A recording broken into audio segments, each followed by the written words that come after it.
ಟೀಚರಮ್ಮ ನೀನೊಟ್ಟಿಗೆ ಬರ್ತಾವ್ರಾ?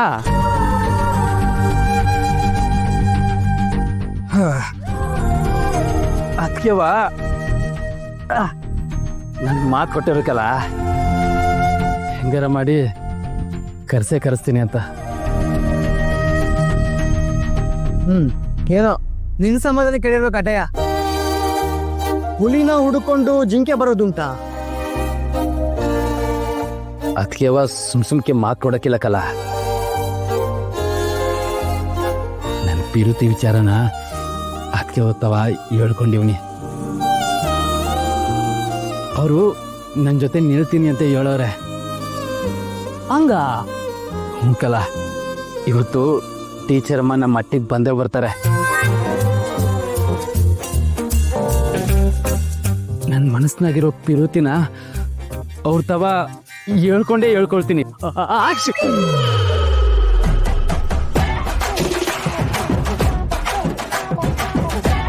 ಲೇ, ಇನ್ನೊಂದು ಕಿತ ಸೀನ್ಲ, ಬತ್ತಾಯಿಲ್ಲ ಕಣೋಡು. ಲೇ, ನಿನ್ ಮೂಗ್ನ ಕೂದಾಕ್ಬಿಡ್ತೀನಿ. ಅಣ್ಣು, ಪದೇ ಪದೇ ನಿನ್ ಬಿರುತಿ ಈಸಿಯ ಮಾತಾಡ್ಬೇಕಾದ್ರೆ ಒಂಟಿ ಸೀನ್ ಬರ್ತದೆ ಅಂದ್ರೆ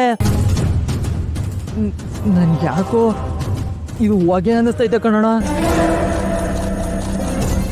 ಅಯ್ಯ ನಿನ್ನ ಸುಬ ನುಡಿಯೋ ಸೋಮ ಅಂತಂದ್ರೆ ಕೂಬೇಕಂತೈತೆ ಮಾಮ ಅಂತಿಲ್ಲ.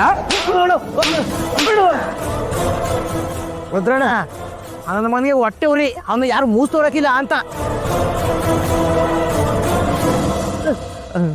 ಸುಮ್ಕಿರ್ಲ, ನಮ್ಮ ಅಣ್ಣ ಸಂಸಾರ ಹೊಸ್ತಾ ಇದ್ದಾನೆ ಅಂದ್ರೆ ನನಗೆ ಆಗ್ಲ ಹೊಟ್ಟೆ ಉರಿ.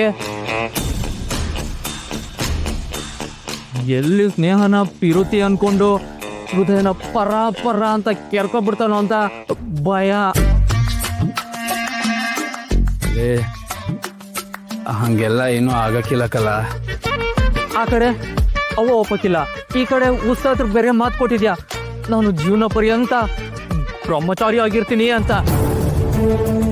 ಆ ಕಡೆ ಟೀಚರ್ ಅಮ್ಮ ನಿನ್ ಮೇಲೆ ಪಿರುತಿ ಐತೋ ಇಲ್ವೋ ಅಂತ ಬಾಯ್ಬಿಟ್ಟು ಹೇಳೇ ಇಲ್ಲ. ಇದೆಲ್ಲದ್ರ ಮುಂದೆ ಪಿರುತಿ ಅಂತ ಓಡಾಡ್ತಿದ್ರೆ ಭ್ರಮೆ ಅನ್ಸಕ್ಕಿಲ್ವಾ? ಏ ಕೋವಿ,